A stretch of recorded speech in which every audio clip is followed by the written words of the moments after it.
Boleh buktikan ucapan saya. Kalau kayak yang persoalan ini dianggap tipikor, semua menjadi tipikor. Dan tidak ada yang mau bekerja. Negara lumpuh. Nah, perlu kita garis bawahi potensi tidak nyata dan tidak pasti jumlahnya merugikan korporasi, berarti bukan merugikan negara. Korporasi itu merugikan perusahaan.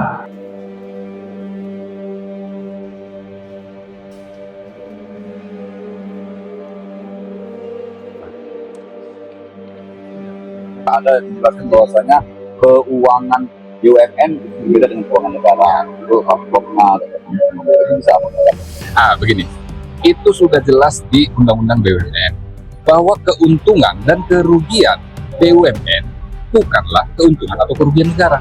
Kenapa? Ini sumbernya kan memang APBN, tapi begitu masuk dia di BUMN, ini namanya sudah modal. Beda dengan misalnya belanja negara.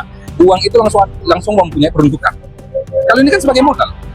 Mungkin kita dengan logika awam saja tahu modal itu apa. Nah, lain tadi untuk dibelanjakan sesuatu ternyata tidak belanja. Ini tidak bisa digabungkan.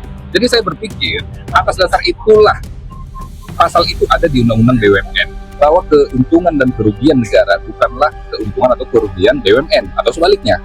Gitu. Sementara ahli pidana juga mengatakan ini ranahnya bukan ranah pidana, tapi administrasi. Nah, bisa dijelaskan lebih lanjut? Begini, sudah terungkap di fakta persidangan bahwa auditor yang dihadirkan oleh JPU ternyata belum mempunyai lisensi akuntan publik. Nah, jadi kan ini semakin meragukan bagi kita. Dan itu sejalan dengan ahli pidana yang kita hadirkan terkait bahwa LHP itu muncul setelah ada tersangka.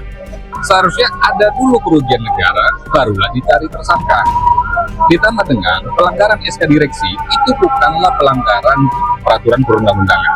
Yang untuk kita bawa ke tipikor, ini mewajibkan yang dilanggar itu adalah peraturan perundang-undangan. Apa itu contohnya? Misalnya ketika menjalankan itu ditemukanlah suap. Ini kan tidak ada aliran dana. Nah, jadi pelanggaran SK direksi ini juga pengaruh bagaimana? Itu juga kita kaitkan dengan business judgment rule. Jadi ini memang murni perdata, murni peristiwa bisnis, murni aktivitas bisnis.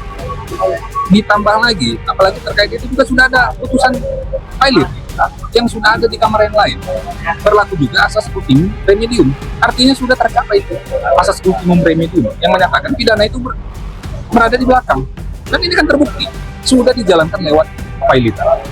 Dari keterangan ahli semalam bahwa ini sangat jauh dari peristiwa pidana, baik itu melalui unsur pidana yang ditetapkan, melalui dari keempat unsurnya, formilnya, materialnya, unsur objektifnya, unsur subjektifnya sama sekali tidak terpenuhi. Jadi menurut kita ini sangat jauh dan bahkan kita berpikir ini wajib dibebaskan. Itu pendapat kita. Karena kalau semuanya nanti seperti ini, ahli juga menyatakan semalam, kalau ini dianggap tipikor, tidak ada lagi yang mau bekerja di negara ini. Ini akan menjadi hal yang menakutkan. Karena peraturan ini tidak jelas, bahkan sudah diatur saja bisa ditabrak. Kalau menurut kami seperti itu.